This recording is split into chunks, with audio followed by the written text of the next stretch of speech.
జిత్తులు మారి నక్క తెలివితేటలు. అనగనగా ఒక అడవిలో నక్క ఒకటి ఉండేది. అది చాలా తెలివిగలది. దాని తెలివితేటల గురించి తెలిసిన మృగరాజు సింహం ఎప్పుడు ఏ సందేహం వచ్చినా ఆ నక్కనే పిలిపించుకుని సమస్యకు పరిష్కారం కనుగొనేది. అలాగే అడవిలో ఇతర జంతువులు, పక్షులకు ఎటువంటి గొడవలైనా నక్కే తెలివిగా తగవలను తీర్చేది. అలా ఆ నక్క అందరి దగ్గర మెప్పు పొందేది. ఒకనాడు ఆ నక్క ఆహారం కోసం అటూ ఇటూ తిరుగుతూ ఆ అడవికి ఆనుకుని ఉన్న గ్రామంలోని పంట పొలాల్లోకి వెళ్ళింది. అది అక్కడ ఇక్కడ తిరుగుతూ అనుకోకుండా కాలు జారి ప్రక్కనే ఉన్న లోతైన వ్యవసాయ బావిలో పడిపోయింది. అందరి సమస్యలు తీర్చే తనకే అనుకోకుండా కష్టం రావడంతో మొదట ఏం చెయ్యాలో ఆ నక్కకు పాలుపోలేదు. వెంటనే తేరుకుని, రక్షించండి, రక్షించండి, రక్షించండి, రక్షించండి అంటూ అరవడం మొదలుపెట్టింది. కొంతసేపటికి దాని అరుపులు విని దగ్గరలోనే పని చేసుకుంటున్న ఇద్దరు రైతులు ఆ బావి దగ్గరకు చేరుకున్నారు. బావిలో పడిపోయిన నక్కను చూసి, అయ్యో పాపం, నక్క బావిలో పడిపోయిందిరా, రక్షించమని అరుస్తోంది అన్నాడు మొదటి రైతు. ప్రాణాపాయ స్థితికి చేరినట్టుంది.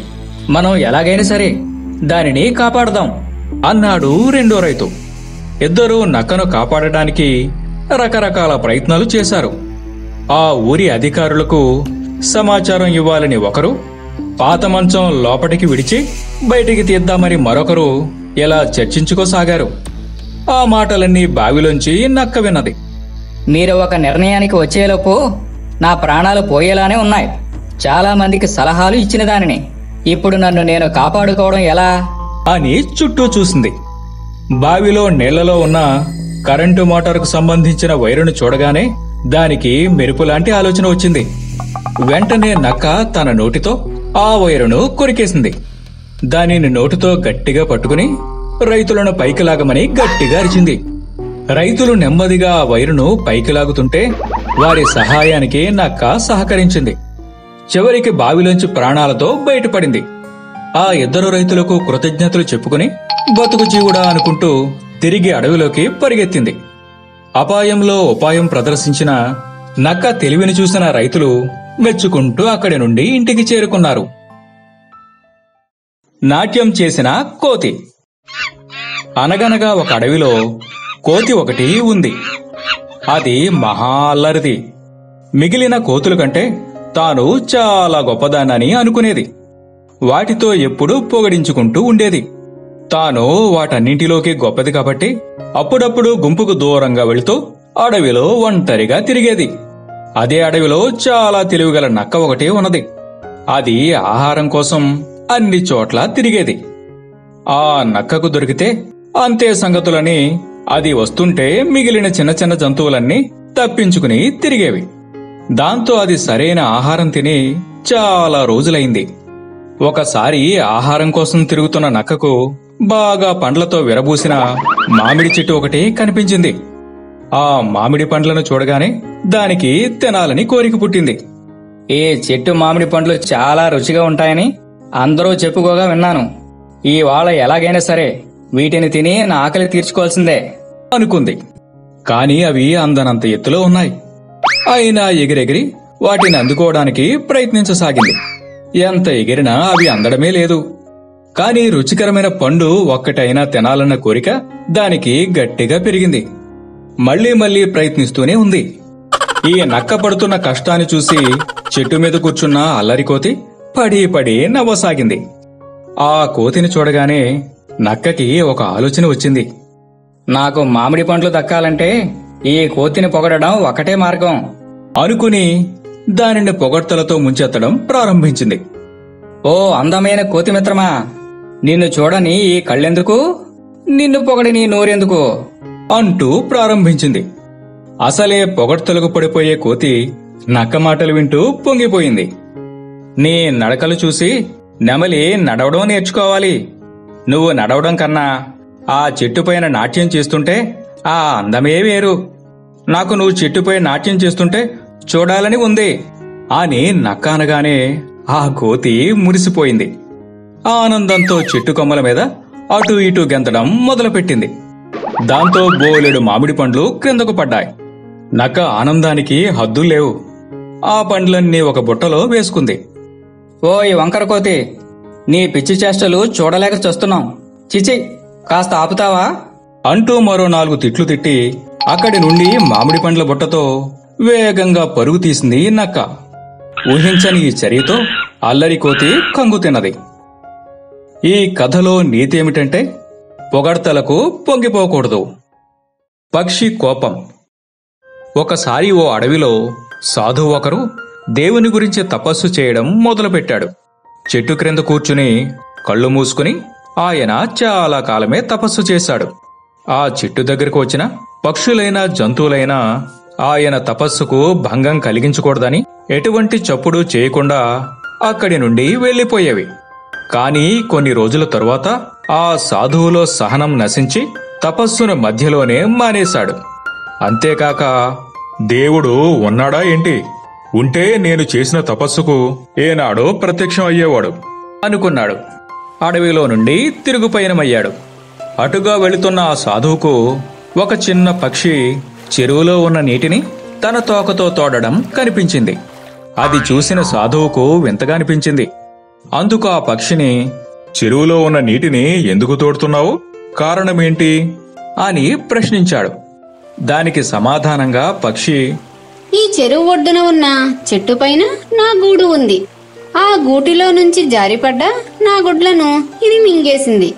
అందుకే ఈ చెరువును తోకతో తోడి ఎండబెట్టేస్తాను అని కోపంగా చెప్పింది. దాంతో సాధువుకు జ్ఞానోదయం అయింది. ఈ పక్షికి ఉన్నంత ఆత్మస్థైర్యం కూడా నాకు లేదు కదా అనుకున్నాడు. తిరిగి వెళ్లి చెట్టు క్రింద కూర్చుని తపస్సు చేయడం మొదలుపెట్టాడు. అలా చేసిన కొన్ని రోజులకి వనదేవత ప్రత్యక్షమైంది. ఏం వరం కావాలో కోరుకోమంది. సాధువు తోకతో చెరువును తోడుతున్న పక్షి కథనంతా చెప్పి దాని కష్టాన్ని తీర్చమన్నాడు. దేవత ఆ వరాన్ని ఇచ్చింది. చెరువు మొత్తం ఎండిపోవడంతో పక్షి ఆనందంగా వెళ్లి తన గుడ్లను తెచ్చుకుని గూటిలో పెట్టుకుంది. తరువాత చెరువు దగ్గర నుంచి వెళ్తున్న సాధువును పిలిచి, చూసావా, నేను ఈ నీటిని తోడలేకపోతున్నానని ఆ దేవుడే ఈ చెరువును ఎండగట్టాడు. నీ తపస్సుకు మెచ్చి ఆయన ఎప్పుడైనా కనిపిస్తే నేను ధన్యవాదాలు తెలిపానని చెప్పు అన్నదా పక్షి అమాయకంగా. సాధువు చిన్నగా నవ్వుకుని సరేనన్నాడు. ఈ కథలో నీతేమిటంటే మనం ప్రయత్నం చేస్తే దేవుడు కూడా సాయం చేస్తాడు. మొక్కలు పీకిన కోతులు.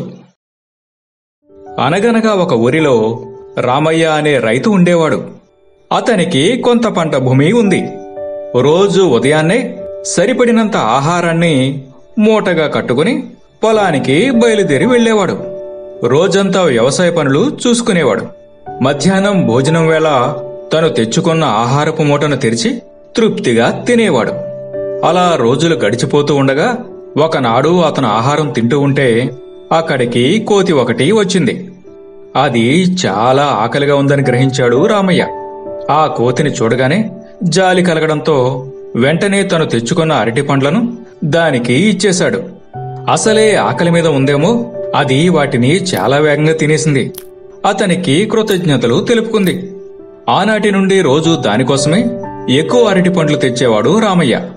వాటిని చాలా ఆనందంగా తినేది కోతి. అలా కోతికి రామయ్యకు మధ్య మంచి స్నేహం ఏర్పడింది. ఒకరోజు రామయ్య తన తోటలో విచారంగా కూర్చుని ఉన్నాడు. అది చూసిన కోతి, మిత్రమా, ఏమైంది? ఎందుకు అలా విచారంగా ఉన్నావు అని అడిగింది. ఈరోజు మా ఇంటికి బంధువులు వచ్చారు. వారు వచ్చిన సమయంలో నేను దగ్గర ఉండి చూసుకోలేకపోతున్నందుకు బాధగా ఉంది అంటూ తన విచారానికి గల కారణాన్ని చెప్పాడు. మరింకేం, ఇంటికి వెళ్ళిరా మిత్రమా అంది కోతి. నేను ఇంటికి వెళ్తే మొక్కలకు నీరు ఎవరు పెడతారు? అందుకే వెళ్ళలేదు అని బదులిచ్చాడు. నీవు వెళ్ళి మిత్రమా, నేను నీరు పెడతా. బంధువులను సాగనంపాక తీరిగ్గా రా అన్నది కోతి. మర్చిపోవద్దు, వేళ్లు నానేటట్లు నీరు ఇవ్వాలి అన్నాడా రైతు. కోతి సరేననడంతో రామయ్య సంతోషంగా ఇంటికి వెళ్లాడు. రైతు వెళ్లిన కొంతసేపటికి కోతి ఆలోచనలో పడింది. ఇన్ని మొక్కలకు నీరు పెట్టడం నా ఒక్కరి వల్ల అయ్యే పనేనా అనుకుని గట్టిగా ఎలవేసింది. క్షణంలో చాలా కోతులు అక్కడికి వచ్చి చేరాయి. స్నేహితులారా, ఈ మొక్కలన్నింటికీ నీరు ఇవ్వాలి అంది కోతి. కోతులన్నీ తమకు తగ్గ పని దొరకడంతో ఎగిరి గంతులు వేసి సరే అన్నాయి. వాగు నుంచి నీళ్లు తెచ్చాయి. మొక్కలకు పోయడం మొదలుపెట్టాయి. నీరు మొక్కల వేళ్లకు తగిలాయా? అంది కోతి. ఆ విషయం తమకు తెలియదన్నాయి మిగతా కోతులు. ప్రతి మొక్కను పీకి చూడండి, వేళ్లు నానకపోతే నా నీటిలో ముంచండి అంది కోతి. మిగతా కోతులు మొక్కలన్నింటినీ పీకి వాటి వేళ్లను చూసి మళ్లీ నీళ్లలో ముంచడం మొదలుపెట్టాయి. కొంతసేపటికి బంధువులను సాగనంపి పొలానికి తిరిగి వచ్చిన రామయ్య తన తోటలో కోతులు చేస్తున్న పని చూసి లబోదిబోమన్నాడు. ఈ కథలో నీతేమిటంటే, అర్హత లేని వారికి పనిని అప్పగిస్తే నష్టమే జరుగుతుంది.